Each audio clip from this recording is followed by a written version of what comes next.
By gum! It's Sanctuary of Reality, my comic review series.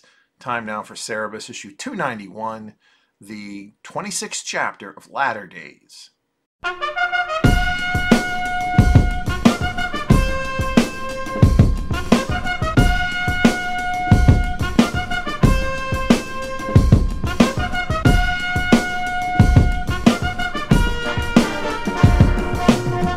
Waking up the morning after his extensive dream about God, Cerebus, now roughly 300 years old and suffering from every ache and pain you'd possibly expect from having reached that age, is compelled to write what he witnessed down as a book. But first, he's got to make it safely out of bed. He does fall, but in doing so, snaps his left arm back into place. As he heads across the room to his desk, Cerebus thanks God for his mercies and bemoans his various afflictions. And after a lengthy 3-step climb, he makes it to the desk and begins to put pen to paper. In doing so, he realizes this could be what he prayed for so long, wanting to change the portions that refer to Cerebus to instead be dedicated to his son Shep, so as to give his son his own book.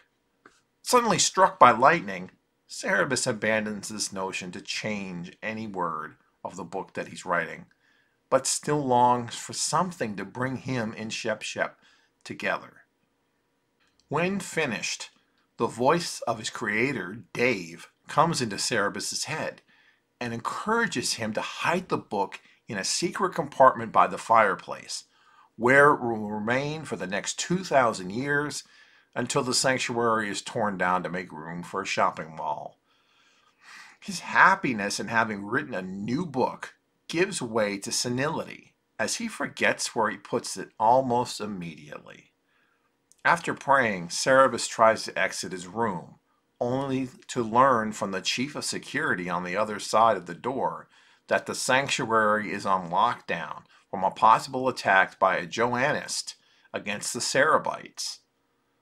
Cerebus, who can't even remember the guy's name, asks him when Shep is scheduled to visit. When is Cerebus's son coming to see his father? Chief of Security Walter O'Reilly is named after the character Radar from the MASH TV show and movie.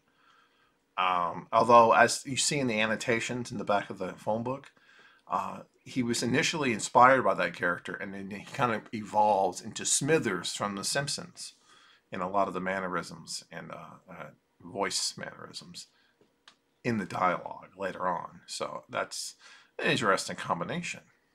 This is a very, very good issue. It's just 90% Cerebus talking to himself in his head. And that's something that I really enjoyed back in Guys, and works here in a slightly different way than it did there. I love how it seems that Cerebus never complains about the same body part twice, at least in an issue. What's hard to believe is this is the first issue since 279, really, that's played out fully standard comic book style with dialogue and bubbles and stuff fully. That's incredible. It's more than a year prior in publication time. This return to form is extremely welcome and provides an excellent proper start to the final storyline of the series. Next time, Cerebus faces his greatest challenge, room temperature.